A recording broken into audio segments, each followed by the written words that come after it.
The Gabby Petito case caught the attention of the world, and I don't care how or why it's become such a big case because our hearts have been already captured by her. I know that body cam footage broke many hearts, and whole cultures of women could relate to her, and that just shows what a sad place we're in as humankind. Here at Big Media, we'd like to dig deep into the bigger picture, but for now we have a fugitive to find. I want to keep the focus on that in this moment, but in the near future we will be putting content out regarding the subject of domestic violence. The reason we're making videos on Brian Laundrie at this time is to try to dispel some of the bad theories out there and try to rationally explain why they are not helpful, even if they're right. I sincerely hope we can do that without hurting feelings, even though I know that is most unlikely, and I'm sorry now in advance if you're one of those people. Just remember, some YouTube video does not take away from who you really are, and we all make mistakes, me being the master of mistakes. This might be one right now, but here we go, off into the YouTube social media unknown. Hang on, it might get bumpy.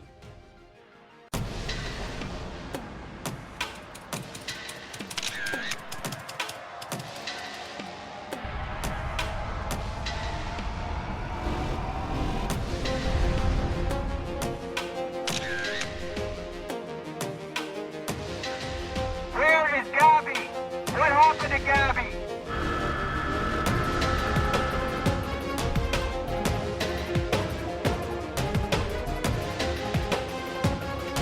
Where is Brian?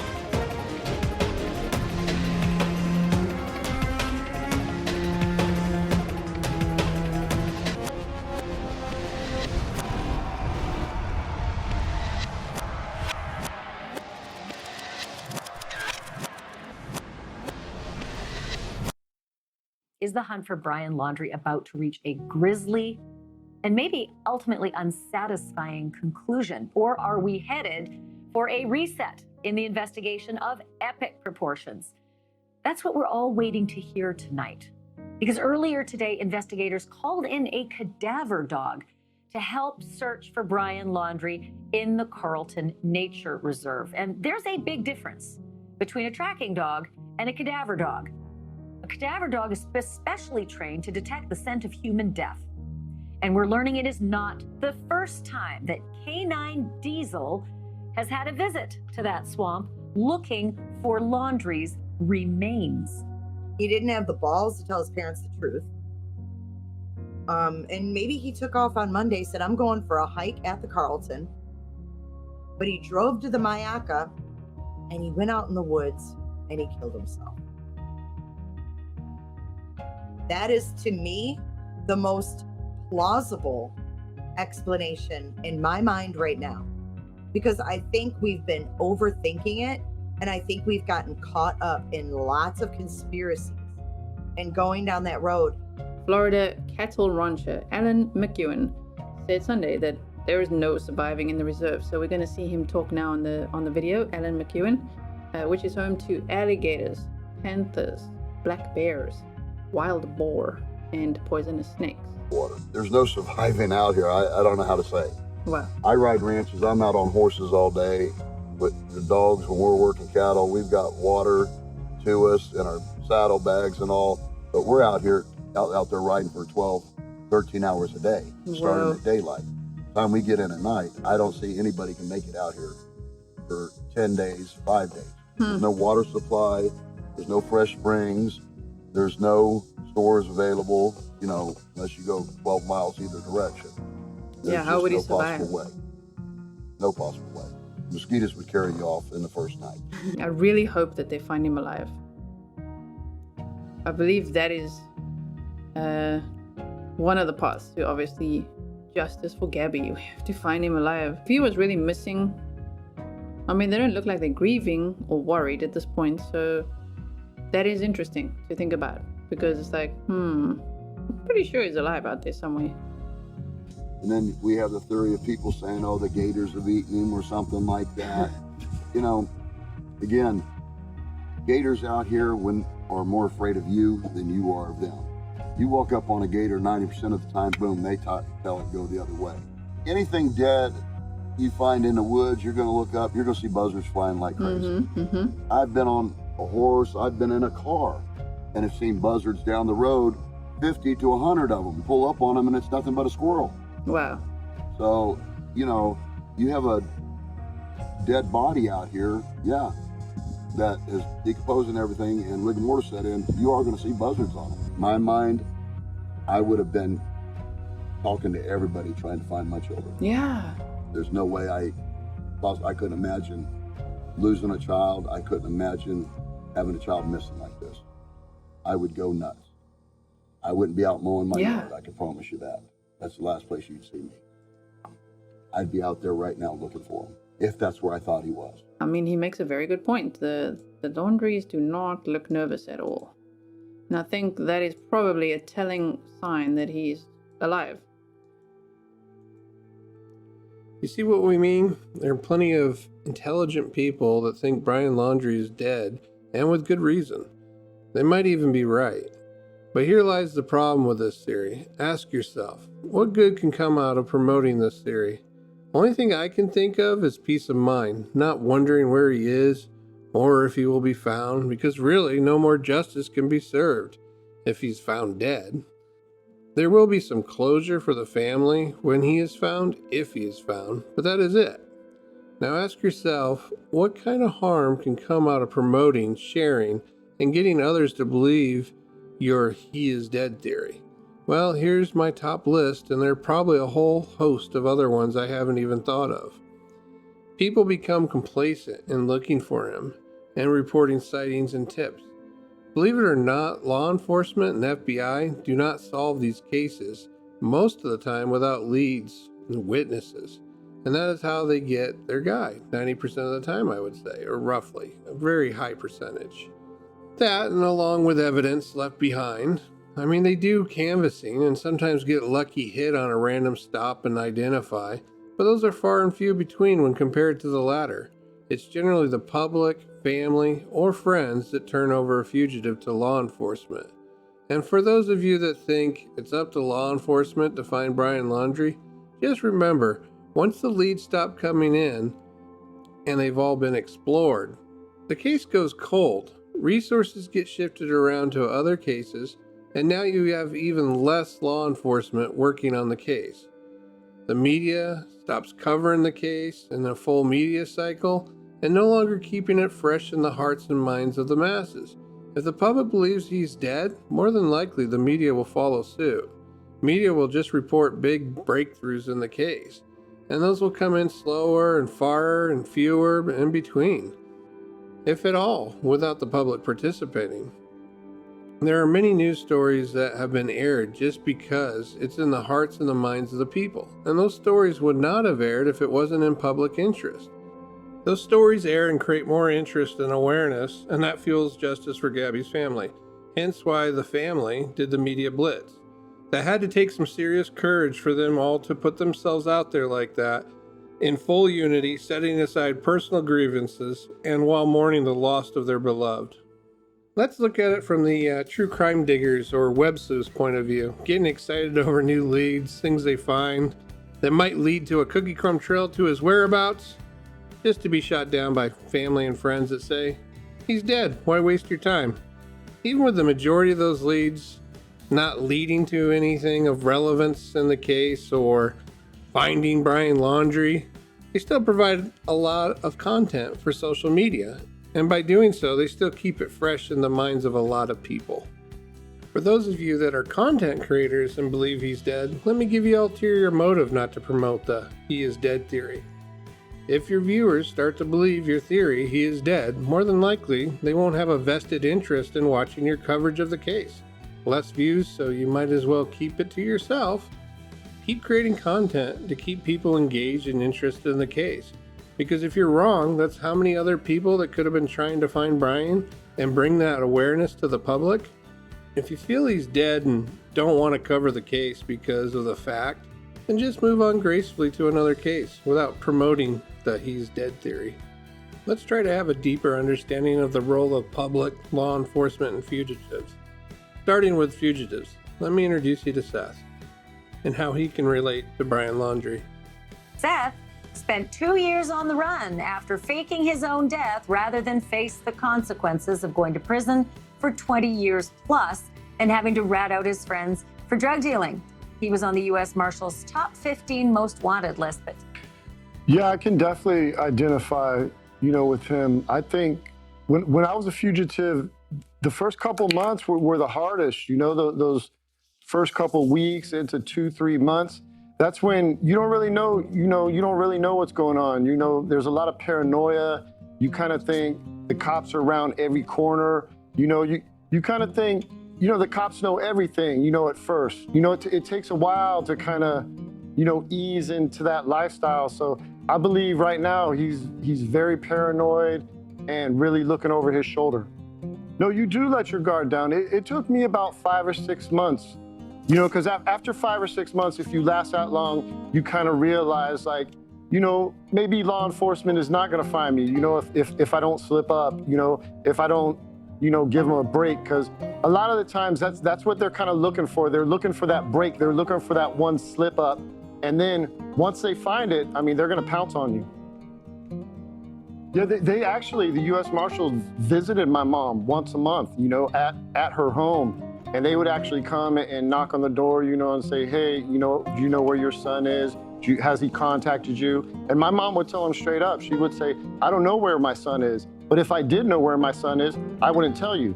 So that was kind of how it went. But yeah, it's like anything, man. Your parents love their kids. Like even Brian Laundrie, his parents love him.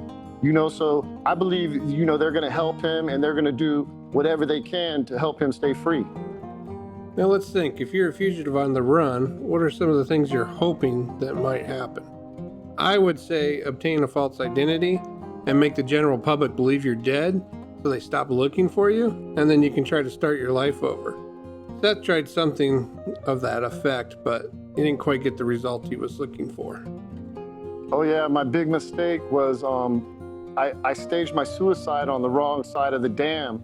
So the park rangers, the U.S. park rangers, dragged the river for 2 weeks, and when they didn't find a body, they declared my suicide a hoax. well, what, you didn't think of that? You didn't think, oh dear heavens, it's only down there that my body would get stopped up on the dam. If I go on the other side of the dam, it would be out to sea. Yeah, I was a young kid. I thought I was real smart, but that was the one detail, that I missed. I thought, I had it all together, but, obviously I didn't. Sometimes as young men or young people, we think we're smarter than we really are. And you were right around the age of Brian Laundrie, so... Getting people to believe Brian is dead is half the battle he's facing. Let's not give it to him. I personally refuse to believe it until a dead body is found and is fully identified. Until then, I will be asking my family and friends every day if they've seen Brian Laundrie today. It's just it's a mental burden that you really have to get over, because when you get in a situation like that, you said it earlier, your whole world just kind of, caves in and falls apart. So you really kind of have to put yourself back together. And I believe, in Brian's case, he's going through it now, he's hiding out, he's going through that mental burden, but at the same time, he's going to come to a point, if he stays free, where he wants to step out, where he wants to get his life back, where he wants to live. Because we're human beings and human beings like to live. So one day he's going to get to that point where he wants to live again. From Eagle 8 HD, human remains found at Myakkahatchee being examined by a forensics team with the FBI, as the Laundrie family attorney saying in an interview that there is a quote-unquote strong possibility that the remains are Brian. Still, countless questions remain, and we break down what we know here live on WflA Now. What the? I finally decided to make a then they find the guy? Are you me? This is some bull. I cannot believe this. I put off making a YouTube channel forever, and now they find the guy the very moment that I'm making a video about how he's not dead, and now he's dead? God damn it, you gotta be kidding me. So that happened. they found his body. While I'm talking about he's not dead. He's very dead. He's definitely dead. It's already been confirmed through dental records at the time that I'm recording this. So, yeah. But I think I made the point for the most part of why you don't want to be saying he's dead until you have a body. And I'm still holding out for the DNA, but I'm pretty sure, they got their guy if they got dental records. But I really want to hear the DNA matchup, just because there has been, in the past, not that it's likely that people faked that before, but that'd be a whole nother story. And I don't think that's the case here at all. It's just, this case has been so make you scratch your head throughout the whole thing and make you wonder, is this real? Is this really happening? And so I want that DNA just because of how this case has went and how parents have acted and all that. And I mean, it's just crazy that they just go in there for 30 minutes, 40 minutes and go find the body. So I guess the searchers must have started in the middle, worked their way out, and they never made it to the beginning because that's where they found him. I mean, they're saying it was underwater, and I get it, I mean, it can happen. It's a big area and you got a lot of foot traffic through there. So it's not too hard to believe really when you think about it. But so I am going to continue this video and I'm going to fly through the other bad theories. I'm not going to spend much time on them. I will just kind of pick out some of the key points. I think you understood where I was going with this as far as publicity being important and keeping it in the public eye being important if you really want to catch somebody fast, and keeping that pressure on, keeping that spotlight on them.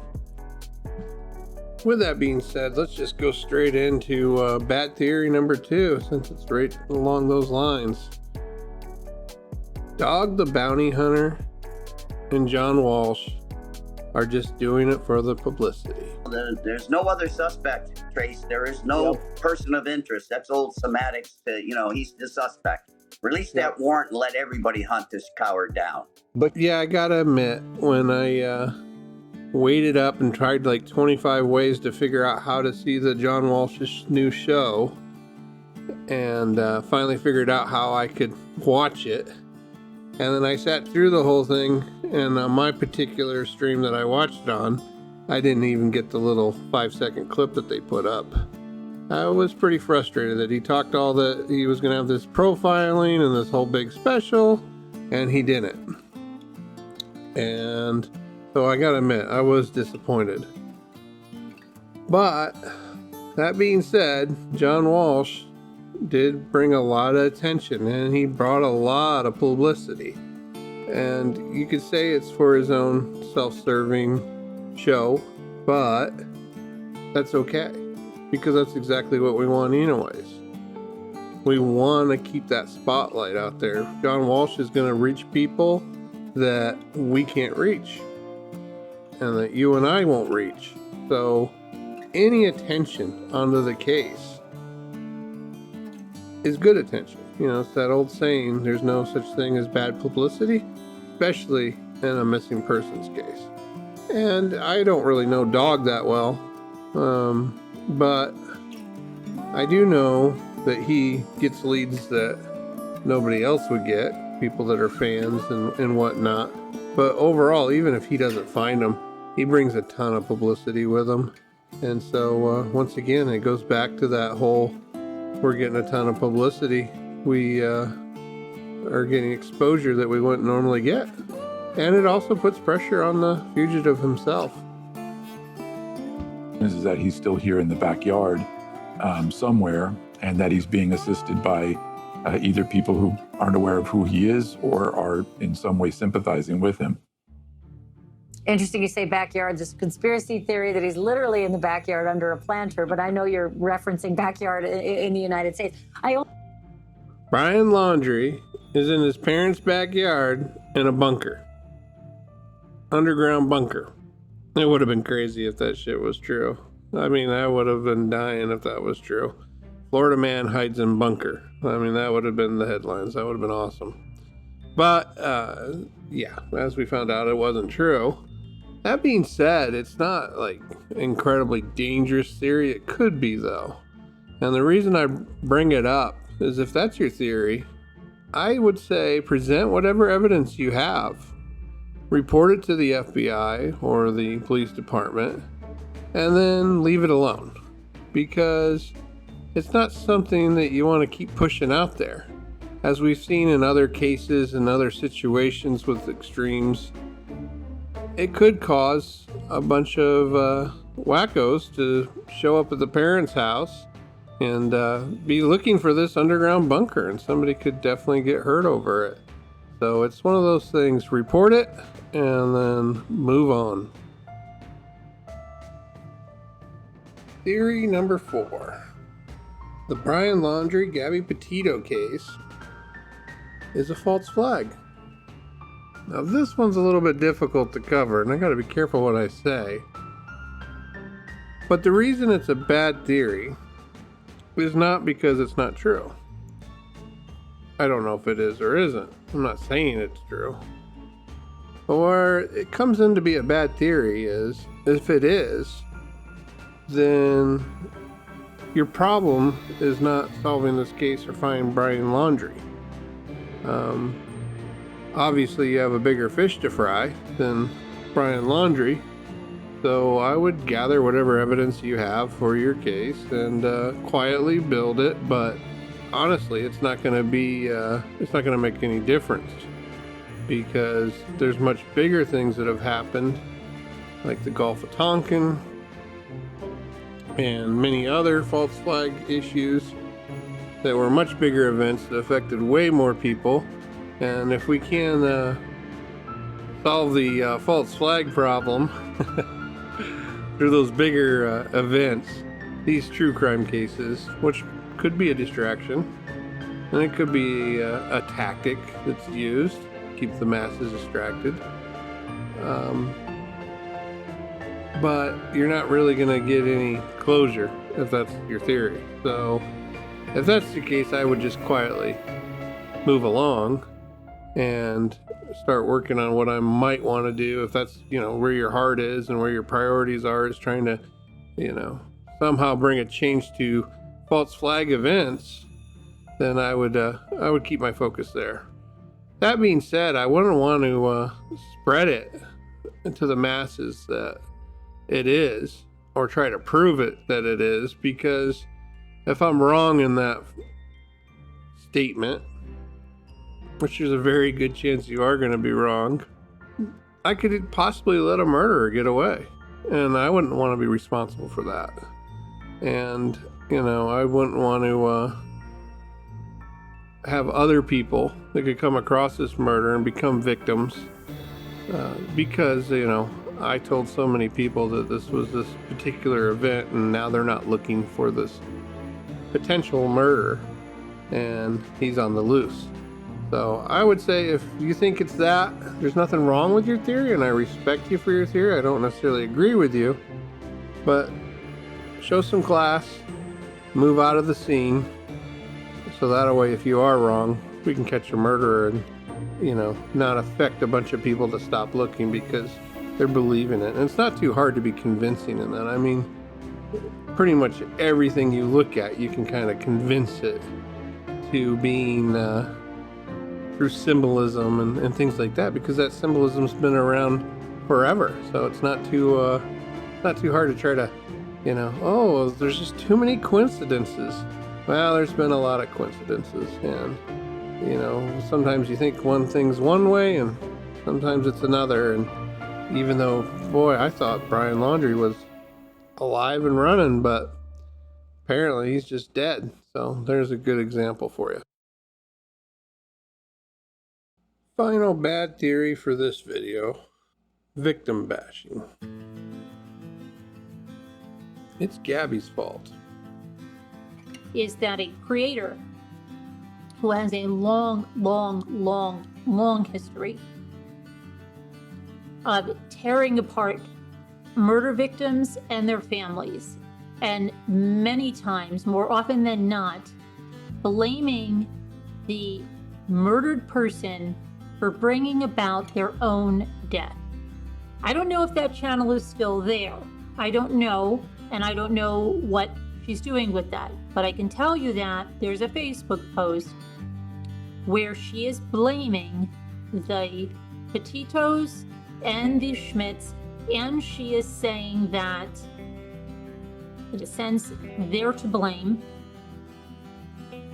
And she's even blaming that they didn't raise their daughter right. You know how she is. She's done this many times to many people. Okay? She creates Facebook groups. She goes on podcasts about this. So she's starting up again, posts this. The critical one, you know, on Facebook is posting this. Victim bashing takes people that have just been through incredible tragedies in their life and adds a compounding interest of misery, sorrow, grief, pain, mental instability, and it brings about no redeeming factor. There is no benefit in victim bashing. Victims cannot defend themselves. So if you think you have some kind of validity to your theory, there's only one place for it, and it's not in the public. It's in the court. So if you think you have evidence that suggests that it is in some way the victim's fault and that the perpetrator is 100% innocent, then you need to take your evidence and give it to the public defender or whoever's representing the defendant. Otherwise, you don't have a case. Post that she put up on Facebook in her old channel name has pictures of Gabby and Brian, Nicole and Jim Schmidt, and Joe Petito. Tara Petito is not in the photos that are posted here. And she says there is something very wrong with these people. Remember, she is qualified to say all this. The more they talk, the less I feel they even knew their own daughter, okay? Or they're in deep denial about her life. These people that come on and want us to believe that they know something so intimate about people they don't even know, but they do. They know this stuff. And I've seen it in my own loss, okay? People that say that the only reason I can get on here is because, and this has been said by creators on here, that my son was dead to me before, which is, couldn't be any further. He was my best friend. He still is my best friend. It's sickening to have some creator say something about your child that's lost, and you know it's wrong. Your child can't defend themselves anymore, and they just want to hurt you a little more for whatever selfish reasons they have to get you off, because they're jealous of you, because they don't like you, because you represent something that they don't want. Whatever it is, it's not right, and it has to be stopped. So anyway, she knows best, okay, saying the parents are in deep denial. At the age of 17, she had to file a restraining order against some punk she was dating who became obsessed with her. So let's say that's true. What does that mean? They probably helped her file a restraining order, and is that somehow the parents' fault that someone became obsessed with their daughter who's beautiful? Really? I think it sounds like they did the right thing and filed that restraining order, right? She was living in another state away from her parents. Well, you know what? She was 22 years old. A lot of 22-year-olds live in a different state from their parents. A lot of them graduated college by then, and they're on to graduate school. My daughter was in another state away from me, attending graduate school. That makes me a bad parent? She was living in another state away from her parents. Within a couple of years, she would be with Brian. Yeah? And you think her parents could stop that? And well, we all see how that ended. Yes, no one more than her parents can see how that ended more strongly, right? They thought he would take care of her. How do you know what they thought? You have no idea what they thought. Why not raise her to take care of herself? How do you know how they raised her? She seemed very able to take care of herself. She wasn't the one saying crisscross applesauce. They were expecting some kid from Florida to take care of her. First of all, critical one, he wasn't from Florida. He was born and raised in Blue Point, Long Island, New York, if you don't know that. He only moved to Florida recently. He was as much from Florida as she was from Florida, which is not much, okay? And where did they ever say they ever expected him to take care of her? They expected him not to kill her. They expected him to be a partner with her. They expected that as any of us do when our children have a significant other. May I remind you, there's not very much a victim can do that would justify the victim being murdered. Essentially, the perpetrator would have to feel that his life was in imminent danger, or that he was going to suffer from extreme bodily harm if he did not take said measures to stop that threat. It's not words. It's not argument. It's not a 90-pound girl clawing at you. It's just about impossible to prove that it was the victim's fault unless you were there and that you saw exactly what happened and that that victim was trying to attack or had intention to harm in a serious way the perpetrator. So I don't even understand how people jump on this bandwagon because, oh, they think somebody's a bad person, they deserve to die. Well, you can be a bad person, doesn't mean you deserve to die. This case has already shown the power of social media and crowdsourcing. That is how Gabby's body was found so quickly. And remember, there were other people still missing in the same area during the same time. Thank you, Red, White, and Bethune, and to those that brought it to their attention to look through their footage. We've also experienced the common public finding leads and breaking stories faster than mainstream media, and that to me is amazing and is the inspiration for Bing Media to start our channel here on YouTube. Now you may ask yourself why we still chose to make this video even after Brian Laundrie's been found dead. The truth of the matter is we've been following true crime for a long time, and more recently in the last 3 years here on YouTube. We've seen the change in how things are being found and investigated, and mainstream news being on the story first is becoming a thing in the past.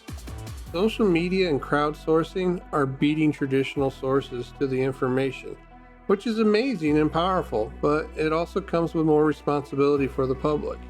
We also want to investigate and report the truth, but integrity is becoming a much needed commodity in social media. We felt that what this video is trying to point out could help the true crime community in moving forward and in new cases. We need to ask ourselves, does this help the case or hurts the case? We need to put on our cop hat and journalist hat a little more now and try to look at these cases with that in mind. If I stumble across some evidence that only a very few people would know about that could help confirm the killer, then I need to hold off on reporting it. Also, if I have theories that could be right, but could also hurt finding a missing person or a fugitive or solving the case if I'm wrong, then I should refrain from promoting it. I know we all want to say, see, told you, I was right, but at what cost are we willing to risk that for a pat on the back? I think we need to ask ourselves, is what I'm putting out there helping or hurting, and then decide if we're going to promote it or share it. I know deep down, everyone would rather see the truth and justice be served over the pat on the back. If we're going to spread hate, let it be aimed at evil and injustice. Let's support and build others up rather than break them down. Let us not cloud our judgment with our egos so that we may always find the truth. Now, if there's anyone that made it this far into this video, besides my mom, who is obligated to watch by contract of blood bond and money paid, thanks Mom, you're amazing. And thank you for spending your most important commodity, your time, with me.